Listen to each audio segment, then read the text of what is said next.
Hi guys, for today's video nga ay mag-a-attend ulit tayo ng birthday party. Bumaba na nga kami ng bahay guys, dahil hihintayin namin sina ate at si Marco. Dalawang sasakyan nga kami guys, saktong-sakto kami sa dalawang sasakyan dahil 5 lang yung kasya sa isang kotse. Dito nga sa Italy guys ay bilang lang yung makakasakay sa loob ng kotse. Yung sasakyan nila guys 5-seater. Hindi ka mukha sa Pinas guys, kahit pang 5-seater lang pwede yung 7 o 8 kung ilan yung magkakasya. Dito guys hindi.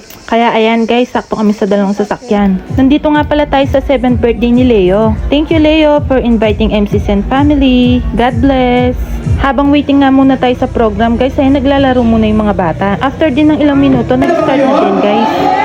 Busog na ba lahat?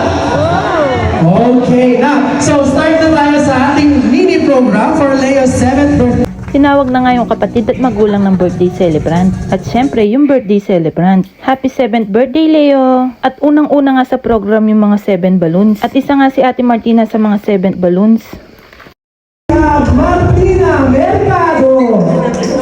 Palakpakan for Ate Martina!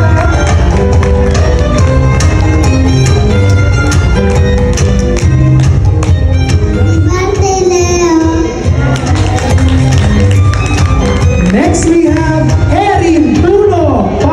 At sumunod nga pala yung mga 7 roses. At kasali nga si Ate Reby sa mga 7 roses.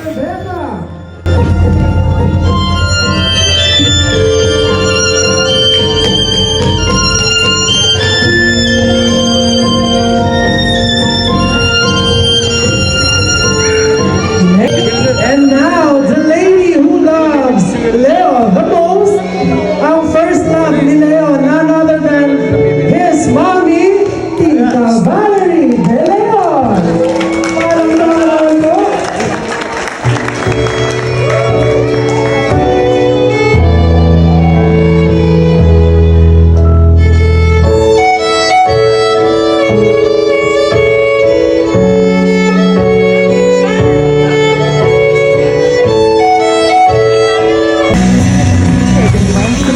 Happy birthday, man. Love you.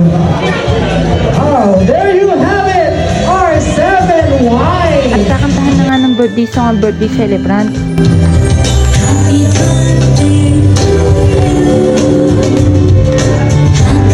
At bago nga kami umuwi guys, ayan nag-games muna yung dalawa. Naglaro muna sila ng pinyata guys at ng pabitin.